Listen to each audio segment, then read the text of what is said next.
When God restores you, you might not see all the changes at once. You'll begin to notice parts of you that were broken are no longer the way they were. Then one day you realise that what emerges is a different person out of the one you felt you needed to be. And that's the outworking of grace. The lecturer and author Brené Brown says this: grace means that all of your mistakes now serve a purpose instead of serving shame. Welcome to this week's Hope from the Hills. The Bible says this: my grace is sufficient for you. My power is made perfect in your weakness. That's 2 Corinthians chapter 12 and verse 9. Grace is the unmerited loving favour, mercy and graciousness that God extends, demonstrates and shows to us. His grace is driven by his character of perfect love and concern for our benefit in measures that are so powerful and valuable that when it comes to considering what's so amazing about grace, each and every one of us are free recipients of something we could never ever possibly earn. In short, the fallen are given the most wonderful gift out of the goodness of the giver, with little focus on the gift itself or indeed the recipient. His grace upon our lives directs our attention to God's innate and intrinsic goodness and the love he has for us individually.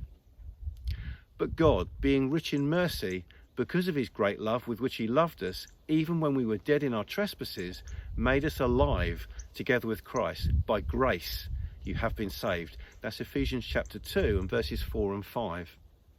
When you understand something of the grace of God, then the uncertainties of life suddenly become opportunities to see both his goodness and the extent of his provision.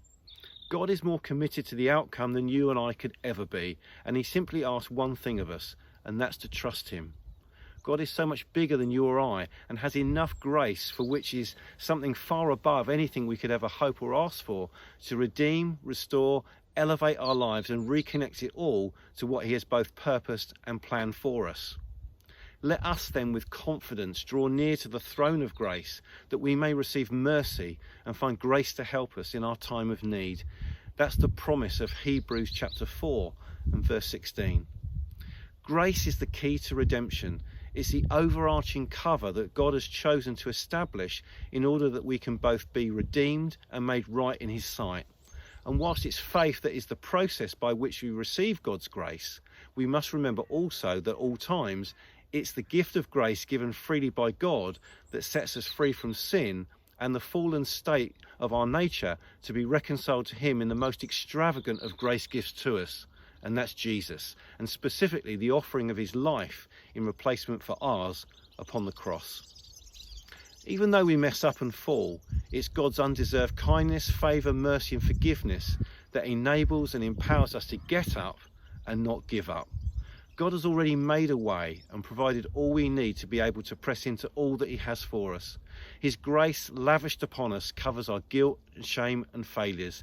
The depths of his compassion and mercy are infinite, and his blessings are boundless and endless. And as if grace was not already enough, this grace is the grace that binds up the brokenhearted, proclaims liberty to the captive, lifts up the fallen and sets the prisoners free.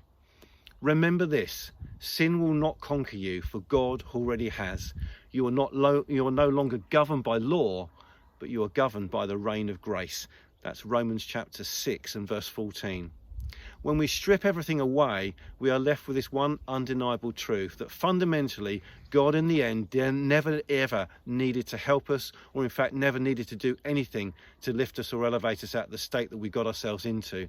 But he worked salvation by his own arm, revealing his unconditional love for us and the world in Jesus, replacing judgment with wrath with compassion and mercy, and where at the very core of his nature we find this amazing grace, a grace that's undeserved kindness and favour from God, grace that's a blessed gift, grace that carries forgiveness, grace that is divine, grace that meters out justice, grace that brings comfort, grace that restores, renews and redeems, grace that signposts the fallen to freedom and salvation.